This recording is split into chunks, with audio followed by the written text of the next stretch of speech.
আয়োজন IFIC bank সংলাপ প্রতিদিনে আপনাদের সাথে আছি আমি হাসানুল শাওন। উচ্চ মূল্যস্ফীতি এবং বিনিয়োগের স্থবিরতার পাশাপাশি দুর্বল অবস্থায় বেশ কয়েকটি ব্যাংক, এমন নানামুখী চ্যালেঞ্জ আসলে এখন দেশের অর্থনীতি, এসব বিষয় নিয়ে আসলে বেশ দুশ্চিন্তায় ফেলেছে সাধারণ মানুষকে। দর্শক, আজ আমরা অর্থনীতির চ্যালেঞ্জগুলো নিয়ে আলোচনা করব। জন্য আমাদের সাথে স্টুডিওতে উপস্থিত আছেন দুজন অতিথি। বিআইডিএস এর গবেষণা পরিচালক অর্থনীতিবিদ ডক্টর মঞ্জুর হোসেন আছেন আমাদের সাথে, আরও আছেন বাংলাদেশ রেস্তোরাঁ মালিক সমিতির মহাসচিব ইমরান হাসান।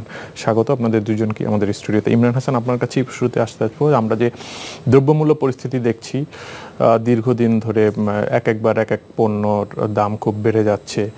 বিশেষ করে মধ্যবিত্তদের প্রোটিনের উৎস যেই পণ্যগুলোকে বলা হয় ডিম, ব্রয়লার মুরগি, এই পণ্যগুলোর দামও দেখছি যে অনেক বেশি, এখনও 200 টাকার উপরে চলে গেছে ব্রয়লার মুরগির দাম। তো আসলে এই দ্রব্যমূল্য পরিস্থিতির অভিঘাতটা আপনাদের সেক্টরে কতখানি পড়ছে বা কী অবস্থা? দেখুন, এই মূল্যস্ফীতিটা তো লাস্ট 2 বছর যাবৎ 3 বছরে পড়লো আমাদের দেশে। তো 3 বছর যাবতই আমরা কঠিন সময় পার করছি। এর আগে করোনা 2 বছর আমরা পার করেছি। এই সময়টা তো এই সেক্টরটার উপরে সবচেয়ে বেশি ঝড় যাচ্ছে, বিকজ আপনি জানেন যে বাজার থেকে প্রসেস করে আমরা বিক্রি করি। আমাদের প্রান্তিক যে জনগোষ্ঠী আছে তাদেরকে আমরা ম্যাক্সিমাম রেস্তোরাঁ থেকে সার্ভ করি। আমরা আসলে রেস্তোরাঁ বলতে দেখি শুধু গুলশান বানানি বা ধানমন্ডিতে কিছু চকচকে তকতকে রেস্টুরেন্ট বলতে আমরা শুধু মনে করি ওগুলোতে টুকটাক ভিড় থাকে, এলিটরা খেতে যায়, সমাজের উচ্চবিত্তরা, মধ্যবিত্তরা, উচ্চ মধ্যবিত্তরা খেতে যায়।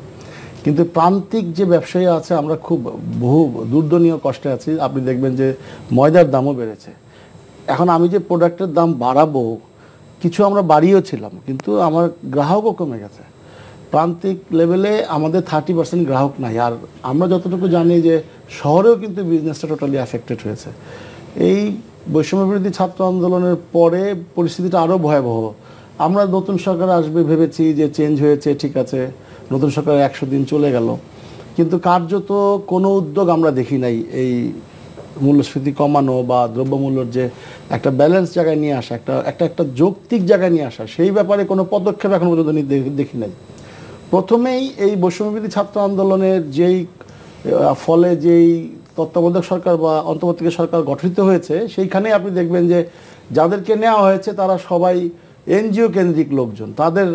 তারা তো আরামায়েশেই বড় হয়েছে, সোজা কথা। তারা তো প্রান্তিক জনগোষ্ঠী থেকে শুধু শোষণই করছে, তারা কিন্তু প্রান্তিক জনগোষ্ঠীর ব্যথাটা বুঝে নাই। তো ব্যথাটা যদি বুঝতো তাহলে এইখানে কিন্তু বহু বড় বড় সৎ ব্যবসায়ী ছিল, যারা বিজনেস ওরিয়েন্টেড ছিল, নেতা ছিল বড়। এখন কিন্তু বাণিজ্য উপদেষ্টা উনিও কিন্তু প্রান্তিক লেভেল থেকে আসে নাই, উনি পৈতৃক সূত্রে আসছে। হ্যাঁ, উনি ওনার বাবার ব্যবসা থেকে অনেক বড় করেছে, কিন্তু উনি ওই প্রান্তিক ব্যবসায়ীদের দুঃখ বোঝার মতো ওনার ক্যাপাসিটি নাই। সেক্ষেত্রে আপনাদের পরামর্শ হচ্ছে ইমিডিয়েটলি এইখানে আরো ব্যবসায়িক যারা নেতা আছে, সৎ ব্যবসায়ী নেতা, তাদেরকে এই সরকারে ইনক্লুড করা। দেখবেন সম্মিলিতভাবে যদি কাজ করা হয় একটা যৌক্তিক জায়গায় চলে আসবে। কোথায় যেন একটা লুফল আসে। আপনার এখনো আমরা দেখতে পাচ্ছি পত্রিকা খুললে এলসি খুলতে পারছে না। এখনো যারা বিগত সরকারের দোসর ছিল, যারা সরকারের সুবিধা নিয়ে ব্যাংক থেকে লক্ষ কোটি টাকা চুরি করে নিয়ে গেছে, তাদের ইন্ডাস্ট্রি তো বন্ধ হয়ে যাচ্ছে। বন্ধ হয়ে গেলে সাপ্লাই চেনে আবার প্রবলেম হচ্ছে। ওই ইন্ডাস্ট্রিগুলো কীভাবে বাঁচানো যায়? আপনি দেখবেন, আমার সবচেয়ে ভয় হচ্ছে আগামী 3 মাস পরে কোন দিকে যায় দেশের ইকোনমি। কারণ আপনি দেখেন প্রত্যেকটা দিন রাস্তা কোথাও না কোথাও ব্লক, প্রত্যেকটা দিন কোনো না কোনো গার্মেন্টসে একটা অরাজকতা চলছে। রাস্তা ব্লক করে দিয়ে এই গার্মেন্টসে বন্ধ হয়ে যাচ্ছে, বেতন দিতে পারছে না, ওই শ্রমিক গিয়ে আরও 10টা গার্মেন্টস ক্ষতিগ্রস্ত করছে। অর্ডার আসা অলমোস্ট কমে গেছে। আমাদের অনেক গার্মেন্টস কমিটির বন্ধুবান্ধব আছে, আমরা যখন আলাপ করি, এই ইম্প্যাক্টটা যখন ফরেন রেমিটেন্স আসা বন্ধ হয়ে যাবে, অর্ডারগুলো চলে যাচ্ছে, বেতন পাচ্ছে না, এই সামাজিক যে অস্থিরতা তৈরি হয়েছে, সেটার ইম্প্যাক্ট আগামী 2-3 মাস পরে ভয়াবহ আকার ধারণ করবে। আর সাপ্লাই চেইন যদি আমরা না ঠিক করতে পারি, আমরা বহুবার বলে আসছি, কারণ এখন যারা বড় ব্যবসায়ীরা ক্ষমতায় গিয়েছে তারা শুধু বড়দেরই সার্ভ করবে, কিন্তু এই যে ছোট ছোট উদ্যোক্তা আমরা যারা আছি, আমরা ব্যাংকিং ফ্যাসিলিটিস আজ পর্যন্ত পাচ্ছি না। জি, আপনার কাছে এই ব্যাংক প্রসঙ্গে আবার পরে আসছি। একটু মঞ্জুর হোসেন, বাজার নিয়ন্ত্রণের কথা বলছি, সাপ্লাই চেইনের কথা বলছিলেন ইমরান হাসান, সেই জায়গাটা আসলে ত্রুটি কি দেখছেন, বা দীর্ঘদিন চেষ্টার পরও আমরা বাজারটা একটা সহনীয় পর্যায়ে আনতে পারছি না কেন? এটা তো হচ্ছে যে মূল্যস্ফীতি আজকে 2 বছর 2.5 বছর যাবৎ চলছে। এটা শুধুমাত্র একদিনের ঘটনা নয়, বিষয়গুলো এমনভাবে ঘটেছে যে পুরো বাজার ব্যবস্থাপনার মধ্যেই কিছু সমস্যা তৈরি হয়েছে। একটা হচ্ছে যে আমি স্টিল মনে করি যে বাজারে সাপ্লাই এবং ডিমান্ড যেটা বলি সরবরাহ এবং চাহিদার একটা ঘাটতি রয়ে গেছে, এবং এই ঘাটতিটা আরও থাকবে বলে মনে হয়। এর কারণ হচ্ছে যে আপনি যতদিন না আমদানি এলসি খোলা ফ্রিলি করতে পারছেন, কোথাও না কোনো জায়গায় আপনাকে ঘাটতি থাকবে, বা একটা আমরা বলি লেগ এফেক্ট। আজকে ঘাটতি তৈরি হয়েছে, আর 2 দিন পরে আসতেছে, এই 2 দিনে কিন্তু দাম বাড়ছে। এটা একটা জিনিস। তার মানে এটার সাথে রিজার্ভের একটা সম্পর্ক আছে। রিজার্ভটা যতক্ষণ না স্টেবিলাইজড হচ্ছে, ততক্ষণ আমদানিটাও পুরোপুরি আগের মতো অবস্থা যাচ্ছে না, যার কারণে একটা অনিশ্চয়তা, অসন্তোষ, শঙ্কা কাজ করছে ব্যবসায়ীদের মধ্যে, এবং এটার একটা ফল পড়ছে বলে আমার মনে হয়। দ্বিতীয় হচ্ছে, উনি একটু আগে বলছিলেন যে দৃশ্যমান কোনো পদক্ষেপ নেওয়া হচ্ছে না। মূল্যস্ফীতি নিয়ন্ত্রণের জন্য দৃশ্যমান পদক্ষেপের একটা হচ্ছে, যেটা কনভেনশনাল টুল হচ্ছে মানি সাপ্লাইটাকে কমিয়ে দেওয়া, টাইটেনিং করা। সেটা বাংলাদেশ ব্যাংক করেছে তো করেছে, আর আলট্রা টাইটেনিং করেছে। সেটা নিয়ে আমার প্রশ্ন আছে আমার মনে, যে আদৌ এটা কতটুকু কাজে লাগবে সেটা পরের কথা, বাট ওই লাইনে তারা কাজ করেছে। সরকার বেশ কিছু দ্রব্যের উপর ট্যারিফ পুরোপুরি জিরো করে দিয়েছে, কিন্তু কাজ হচ্ছে না খুব বেশি। সেই কাজ না হওয়ার কয়েকটা কারণ আমার মতে। একটা হচ্ছে বাজারে সরবরাহে ঘাটতি আছে, এতে কোনো সন্দেহ নেই। এই জিনিসটা খুব ভালোভাবে অ্যাসেস করা দরকার, কোথায় কোথায় ঘাটতি আছে। দ্বিতীয় হচ্ছে ইনফ্লেশন এক্সপেকটেশন বলি আমরা, প্রত্যাশাটা বাড়িয়ে দেওয়া। সেটার পিছনে কিছু কিছু ক্ষেত্রে আমাদের কিছু পলিসি মেকারের পক্ষ থেকে কথাবার্তাও কিন্তু এই জিনিসগুলো অনুচ্ছেদ তৈরি হয়, যে মানে কি ধরনের প্রত্যাশা, যে কতদিনের মধ্যে ইনফ্লেশন ঠিক হবে, আমার 12 মাস 18 মাস এসব কথা বললে সবাই ধরেই নেয় যে আসলে সহসা কিছু হচ্ছে না, ব্যবসায়ীরাও হচ্ছে না, বা আমি এই জিনিসের ঘাটতি কীভাবে মেটাবো, এটা যাই হোক, এটা ধরনের কিছু কথাবার্তা হয়। এগুলো কিন্তু একটা নেগেটিভ ইম্প্যাক্ট হয়। এবং সেই ক্ষেত্রে বর্তমান সরকারের, আমি স্টিল বিশ্বাস করি যে অর্থ এবং পরিকল্পনায় দুজন অত্যন্ত এক্সপেরিয়েন্সড এবং শ্রদ্ধেয় ব্যক্তি আছেন, তারা চেষ্টা করছেন। কিন্তু কথা হলো যে এটা তো একটা ইন্টারিম গভর্নমেন্ট, তাদের ফুল হাতগুলো পুরোপুরি নাই সব জায়গায়। যেমন বিগত যে পতিত সরকার, তাদের তো একটা বড় অংশ যারা ব্যবসার সাথে জড়িত, তাদের অনেকেই হয়তো দৌড়ের মধ্যে আছে, অনেকে ঠিকমতো ব্যবসা করছে না, অনেকে টাকা পয়সা অন্য জায়গায় পাচার করে দিচ্ছে। এটাও কিন্তু বাজারে একটা অনিশ্চয়তা এবং সাপ্লাই চেইনে একটা সমস্যা তৈরি করছে। তারা কিন্তু ফুললি বাজারে নাই, এবং হয়তো অনেকে চাচ্ছে যে তার অ্যাসেট সম্পদ গুটিয়ে ফেলার জন্য বা কোনোভাবে চলে যাওয়ার জন্য। সুতরাং এটারও একটা ইম্প্যাক্ট আছে। সেই সব দিকে চিন্তা করলে যে একটা সমন্বিত উদ্যোগের দরকার। শুধুমাত্র মুদ্রানীতি দিয়ে, শুধুমাত্র রাজস্ব নীতি দিয়ে আপনি ধরেন সোশ্যাল সেফটি নেট বা লোকজনের মানে যেটা ওপেন মার্কেট সেলস করা হচ্ছে, এগুলো দিয়ে সম্ভব না। মানে সমন্বিত উদ্যোগটা মানে কাদের নিয়ে? উদ্যোগের মধ্যে একটা, আমি মনে করি রাজনৈতিক একটা সদিচ্ছা থাকতে হবে। যারা যেমন চাঁদাবাজি বলেন, বাজারকে ম্যানিপুলেট করা, বাজারকে ঠিকমতো চলা, সেই নিশ্চয়তাটাও একটা থাকতে হবে। এখন রাজনৈতিক দলগুলো যদি মনে করে যে কখন কি হবে ঠিক নাই, বা তারাও যদি পুরোপুরি এই ব্যাপারে সহযোগিতা না করে, আসলে মূল্যস্ফীতির এখন যে অবস্থা, সব মিলিয়ে আমি মনে করছি যে খুব বেশি যে সুফল আমরা অতি সহসা পাবো তা বলে আমি মনে করছি না। জি, ইমরান হাসান, মানে একটা বিষয় চাঁদাবাজির একটা বিষয় আসছে, তারপরে ব্যবসায়ীদের বিরুদ্ধে সিন্ডিকেট একটা অভিযোগ, আমরা অনেক দিন ধরে আলোচনায় শব্দটি আসলে মানে সেই জায়গাটায় মানে এই পরিবর্তিত পরিস্থিতিতে উন্নতি দেখছেন কিনা? দেখেন, গত সরকারের আমলেও আমি কথা বলেছি, সরকারের বিরুদ্ধে যা যা প্রবলেমগুলো ছিল সব বলেছি। আমি এখন ভয় পাচ্ছি আপনার চ্যানেলে বলতে। আমার নিজের প্রতিষ্ঠান ক্ষতিগ্রস্ত, এই কিছু কিছু ছাত্রের দ্বারা আমি ক্ষতিগ্রস্ত হয়েছি। তারা চাঁদা দিতে দেয়নি বলে আমার প্রতিষ্ঠান বন্ধ করে দিয়েছে। আপনি কোর্টে যাবেন, বিচার ব্যবস্থা এমন একটা অবস্থায় আছে, সেটাও ভেরি এক্সপেন্সিভ। আপনি যদি কোর্টে নিয়ে যান, আপনি বড় লয়ার ছাড়া জাস্টিস পাবেনও না। সেকেন্ড থিং, আপনি দেখেন যে আপনি একটা থানায় যাবেন জিডি করতে, আপনার জিডি থানা নিবে না। এই কারণে আপনার বিনিয়োগ, নতুন করে কোনো বিনিয়োগ, আমি নিজে কোনো আর 1 টাকা বিনিয়োগ এই দেশে করবো না, যদি কোনো টাকা সুযোগ হয় বিনিয়োগ করার। ওইভাবে কোনো ইচ্ছাই পর্যন্ত নাই। কারণ যেখানে বিচার আমি পাবো না, যেখানে জাস্টিস আমি পাবো না, সেটা বিগত সরকারের আমলেও ওইভাবে পাইনি। এই মানে বিগত অনেক বছর যে আমাদের এই বিচার সিস্টেমটাই চেঞ্জ করা উচিত। তাইলে দেখবেন যে আপনার বিনিয়োগকারী আসবে, আপনার সবাই মন খুলে কথা বলতে পারবে। এখন যে ছাত্ররা চেঞ্জ করেছে, সাধুবাদ জানাই, কারণ ফ্যাসিস্টের পতন হয়েছে। কিন্তু এই ছাত্ররা কতটুকু এক্সপিরিয়েন্স, আপনি অনেক তাত্ত্বিকভাবে বিশ্লেষণ করতে পারবেন, অনেক ক্ষোভের কথা বলবেন, কিন্তু প্র্যাকটিক্যাল বিষয়টা আপনাকে বুঝতে হবে। একটা ব্যবসায়ী তিল তিল করে তার ব্যবসা বড় করছে, সেখানে রুটি রোজগারের বিষয়, লক্ষ লক্ষ মানুষ কাজ করে ওই প্রতিষ্ঠানগুলোতে, তাদের সাথে তাদের পরিবার, তাদের সাথে সাপ্লাই চেনের আরও অন্যান্য অর্গানগুলো কাজ করে, printing, packaging, A lot of supply চেনের সাথে যুক্ত। এখন যদি একটা প্রতিষ্ঠান ক্ষতিগ্রস্ত হয়, আপনি চেইন অফ কমান্ডে দেখবেন অনেকগুলো ব্যবসা ক্ষতিগ্রস্ত হয়েছে। এখন আমরা কিন্তু একটার সাথে একটা রিলেটেড। ইকোনমি ভালো, আমাদের রেস্তোরাঁ সেক্টর ভালো, সব সেক্টর ভালো। ইকোনমি খারাপ, আপনার কাছে পকেটে পয়সা যদি না থাকে আপনি খাবেন কি করে? এই যে প্রান্তিক জনগোষ্ঠীতে এখন চালের দাম থেকে শুরু, আমার তো ওয়েজেসও বাড়াইতে হচ্ছে, না দিলে তো আমি লোক পাচ্ছি না। আর যেভাবে ইচ্ছা সেইভাবে ডিসিপ্লিন ছাড়া আমি আবারও বলেছি, মানে সাপ্লাই চেইনে আসলে কি কি সমস্যা দেখছেন? সাপ্লাই চেইনে বাজারে ধরেন এই সকালে এক দাম তেলের, বিকালে এক দাম, পেঁয়াজের দামের কোনো স্থিতিশীলতা নাই। যেটা আমার বেসিক আলু 70 টাকায় চলে গেছে, মুরগির দাম তো আপনি বললেন 200 টাকার উপরে। তাহলে এইভাবে কিভাবে আমরা বাঁচবো? গরুর মাংস তো ধরাই যায় না। কিছু পলিসি করতে হবে। সে পলিসি কে করবে? বাস্তবসম্মত রিয়েলিটি লোক দরকার। ইন্ডাস্ট্রিয়ালিস্ট ঠিক আছে, ইন্ডাস্ট্রি বেল্টে আপনাকে দেশের সাধারণ জনগণ তো একটা বিশাল জনগোষ্ঠী, প্রান্তিক জনগোষ্ঠী, যারা আমরা ছোটোখাটো ব্যবসা করি, আমাদের সেক্টরে মানে সরাসরি 2 কোটি লোক জড়িত, যদি আপনি যেভাবেই দেখেন না কেন। তাই 2 কোটির সাথে আরও অন্যান্য সেক্টরগুলো, এখন ইন্ডাস্ট্রিয়ালি যারা ইন্ডাস্ট্রিয়ালিস্ট, তাদের পরামর্শে, তাদের সুবিধা অনুযায়ী শুধু তাদেরকে ফ্যাসিলিটেট করবেন, বা তাদের আপদকালীন তাদেরকে একটা ব্যবস্থা করে দিবেন।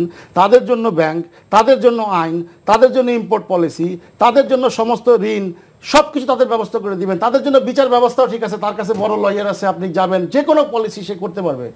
কিন্তু আপনাকে ইকুয়ালিটি দরকার। যে বৈষম্য নিয়ে আমরা বড় হয়েছি লাস্ট 50 ইয়ার্স, যে সাধারণ মানুষের যেই কারণে মুক্তিযুদ্ধ হয়েছিল, সামাজিক ব্যবস্থা, সামাজিক যে সুরক্ষা যেটা দরকার, আমাদের সামাজিক বৈষম্যহীন সমাজ হবে, এই আদর্শেই তো 6টা আদর্শ নিয়ে আমাদের মুক্তিযুদ্ধ হয়েছিল। সেটা ধারে কাছে আমরা কেউ নাই। 50 বছরে কেউ না কেউ রাষ্ট্র চালাইছে, তারা তাদের কুকর্ম করছে, পরে আইসা আরও বেশি আরেকজন কুকর্ম করছে, কুকর্ম করেই যাচ্ছে। এখন অন্তর্বর্তী সরকারের কাছে আমাদের প্রত্যাশাটা অনেক ছিল। 100 দিনে তাদের কর্মকাণ্ডে আমরা এতটা হতাশ, আমি হতাশই বলবো, কারণ আমরা দৃশ্যমান কিছু দেখছি না। কেউ কথা বলছে না ওইভাবে। কিছু স্টুডেন্ট কথা বলছে, তারা কি রাষ্ট্র চালাতে পারবে? দেন না তাদেরকে চালাইতে। কিন্তু আগে তো ইমিডিয়েট সলিউশন যদি করতে না পারেন, যদি অর্থনীতি ভেঙে পড়ে, তাহলে দেশের অবস্থাটা কেমন হবে? আপনার একটু ভাবার সময় আসছে। আমি বিনীত রিকোয়েস্ট করব আমাদের যে অর্থনীতি, যারা আমাদের যে দেশ অর্থনীতি মানে তত্ত্বাবধায়কে যারা আছেন, তারা অবিলম্বে, যারা ব্যবসায়িক নেতা, সৎ ব্যবসায়িক নেতা আছে না আমাদের, তাদেরকে নিয়ে একটা কমিটি করেন। ইমিডিয়েট আমাদের আপাতকালীন ইন্ডাস্ট্রিগুলো ঠিক করতে হবে, আমাদের বাজার ব্যবস্থা ঠিক করতে হবে, সাপ্লাই চেনে কোথায় প্রবলেম, ব্যাংকগুলোকে ঠিক করতে হবে। আরেকটা বিষয় আপনাকে লাস্ট বলি, ব্যাংক নিয়ে কথা বলতে চাচ্ছিলাম, যেটা আপনি বললেন। আমরা ব্যাংক নিয়ে আলোচনা করবো, একটা বিরতি নিয়ে আসছি। দর্শক, অনুষ্ঠানের পর্যায়ে নিচ্ছে একটা বিরতি, আশা করছি আমাদের সাথেই থাকবেন। দর্শক, বিরতির পর আবার আমন্ত্রণ আইএফআইসি ব্যাংক সংলাপ প্রতিদিনে। আমরা কথা বলছি অর্থনীতির বিভিন্ন চ্যালেঞ্জ নিয়ে, আমরা আলোচনায় ফিরছি। ইমরান হাসান, আপনি বলছিলেন ব্যাংকিং খাতের কথা বলছিলেন। দেখুন, ব্যাংকে যে অরাজকতা হয়েছে লাস্ট 15 বছর না বলেন, আরও অনেক আগে থেকেই হচ্ছিল। এই ব্যাংকে কোনো ইন্ডাস্ট্রিয়ালিস্ট বলেন, কোনো চোর বলেন, একা করে নাই, তার সাথে যুক্ত ছিল বহু লোক। ব্যাংকের এমডি, চেয়ারম্যান এবং অপমার্জন যারা ছিল ব্যাংকের সাথে নিচ থেকে সবাই, তাদের বিরুদ্ধে কি ব্যবস্থা নেওয়া হয়েছে? আপনি দৃশ্যমান কোনো দেখছেন একটা ব্যাংকের এমডি, চেয়ারম্যানদের অ্যারেস্ট করে নিয়ে যাওয়া হয়েছে? খুব রেয়ার, 2-1টা ছাড়া। তাদের বিরুদ্ধে ব্যবস্থা নিয়ে ওইখানে ভালো লোক বসান, এবং ব্যাংকে একটা পলিসি করা উচিত। খালি তেলের মাথায় তেল দিতে হবে। বহুবার বলেছি আপনাদের চ্যানেলে, যার টাকা দরকার নাই সে আরও টাকা নিয়ে সেই টাকার পাহাড় করতেছে। আর যারা প্রান্তিক জনগোষ্ঠী, প্রান্তিক ব্যবসায়ী আছে, তাদেরকে কোনো লোনের কাছাকাছিই নাই। এসএমই একটা ফাউন্ডেশন করছে, এসএমই খাতে প্রচুর টাকা যায়, সে এসএমই ডিস্ট্রিবিউট হয় না। সরকার কি করে? এই আমলাতন্ত্র, তারা এই খালি সেমিনার সিম্পোজিয়াম করে, কাজের কাজ কিছুই করে না। এখন যে আমাদের যে গভর্নর মহোদয় আসছেন, ওনার অনেক কথায় ব্যাংক ক্ষতিগ্রস্ত হয়েছে, এখন উনি সামলাইছেন, কিন্তু ক্ষতি যাওয়ার হয়ে গেছে। এখন এমন কথা বলছেন, ব্যাংক থেকে সবাই টাকা তোলা শুরু করছে। এখন যেগুলো রুগ্ন ব্যাংক, হয় রাখবেন কি রাখবেন না। উনি একটা ঘোষণা দেখ কালকে, আমি বহু জায়গায় বলছি যে সরকারের দায়িত্ব হচ্ছে একটা আমানতকারী সুরক্ষা দেওয়া। সরকার টাকা দিবে, ব্যাংকের লাইসেন্স সরকার দিছে না, আমি ওই ব্যাংকে আমানত রাখছি, আমার আমানত নিয়ে কেন সিনেমিনি খেলবে? যেটা লাস্ট গভর্নমেন্টের আমলে, এই বিগত সরকার আমলে 1 লাখ টাকা না কত ক্ষতিপূরণ দেবে, এটা হইতে পারে নাকি? আমি ব্যাংকে টাকা রাখছি, ব্যাংক আমার টাকা ফেরত দিবে, না দিলে বাংলাদেশ ব্যাংক দিবে। বাংলাদেশ ব্যাংক কেন তাহলে পারমিশন দিল? আজকে ঘোষণা দেখ সরকার যে আমানতকারীর টাকা সরকার ফেরত দিবে।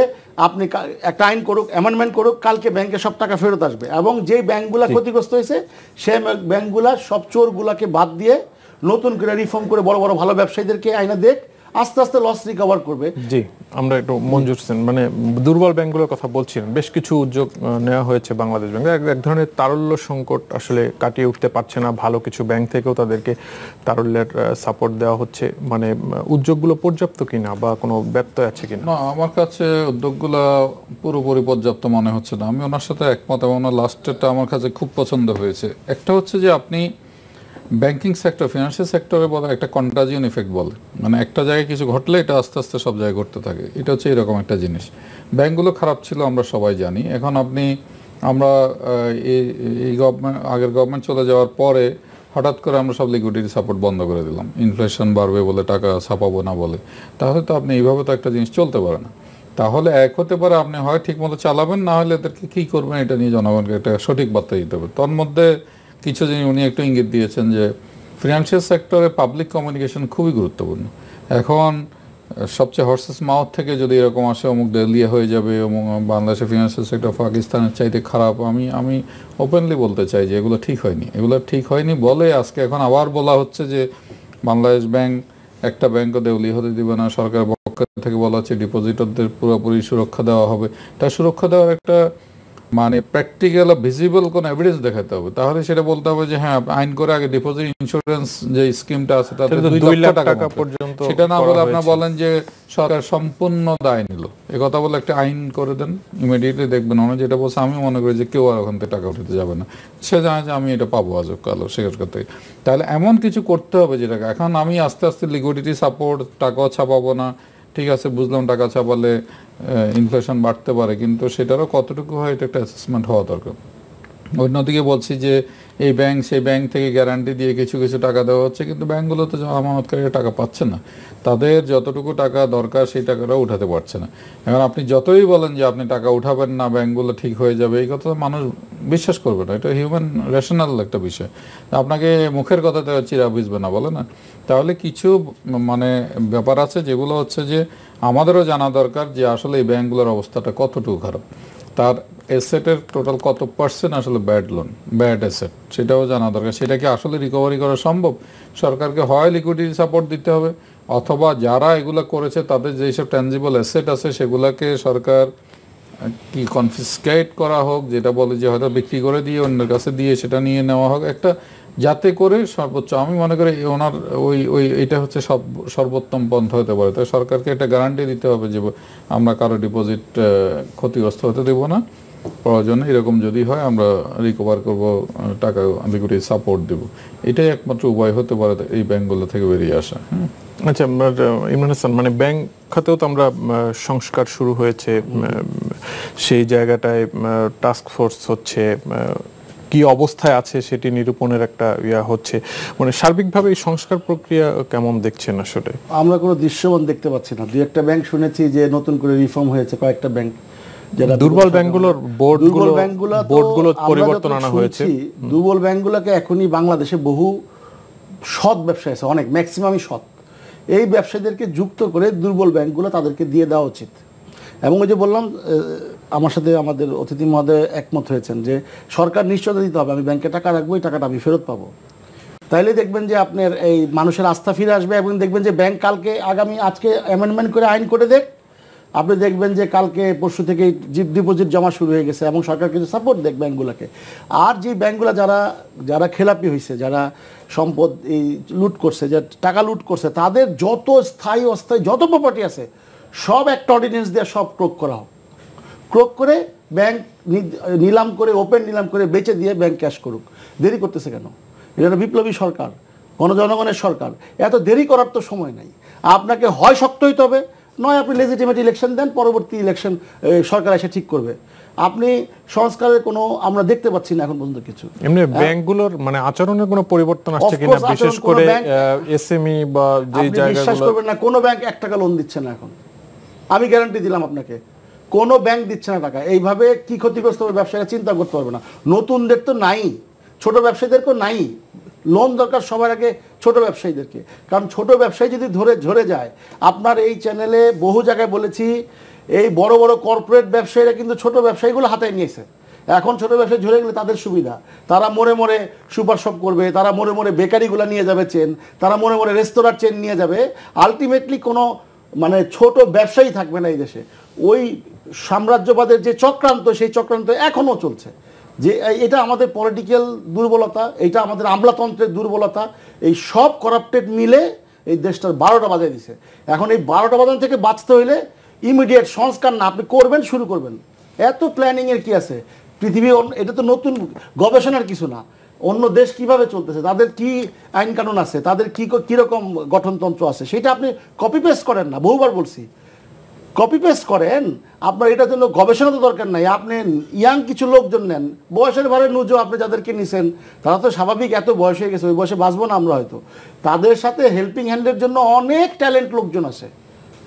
আপনি কেন বিতর্ক সৃষ্টি করতেছেন? যারে পছন্দ না, জনগণ চাচ্ছে না, আপনি জনগণের পালস বুঝছেন না। যেটা আওয়ামী লীগ ভুল করছে তার পানিশমেন্ট তারা পাইছে, এই গভর্নমেন্ট জনগণের পালস বুঝতেছে না। এই যে স্টুডেন্টরা একদম ইয়াং স্টুডেন্ট, তারা দুনিয়া এখনো দেখে নাই। শোনেন, কিতাবি পয়লা বিপ্লবী হওয়া যায় আর আবেগ দিয়া, জোশ দিয়া, কিন্তু রিয়ালিটি যদি না বুঝেন তাহলে দেশের 12টা বাজবে। এইটা যদি এই সরকার যদি ব্যর্থ হয়, আপনি বুঝতেছেন দেশের অবস্থাটা কি হবে। একটু কল্পনা করে দেখেন তো, এই 4 মাসে কত টাকা লস করছি, কল্পনারও বাইরে। ছোট ব্যবসায়ী, আপনি মানুষের হাহাকার শুনতে হবে। মানুষের কাছে যান, শোনেন মানুষ কি অবস্থা, মানুষ আশায় আছে। এই বুঝি রিফর্ম হবে, এই বুঝি দেশটা চেঞ্জ হবে, ঠিক আছে আমরা বুঝি একটা স্বাভাবিক শ্বাস প্রশ্বাস নিতে পারবো, ইকোনমি ভালো হবে, দেশটা গড়ে উঠবে, কিন্তু কোনো সিমটম তো কেউ দেখতে পাচ্ছে না, সবাই হতাশ। জি, মঞ্জুর হোসেন, মানে সংস্কার প্রক্রিয়া আসলে আমি যেটা বলতে চাই ওনার সাথে আমি একমত। ব্যাংকিং সেক্টরে আরো আগে থেকেই কিছু দৃশ্যমান পদক্ষেপ নেওয়া দরকার ছিল, খুবই এক্সাম্পলারি কঠিন পদক্ষেপ নেওয়া দরকার ছিল। সে শুধু লিকুইডিটি সাপোর্ট দিব না এরকম না।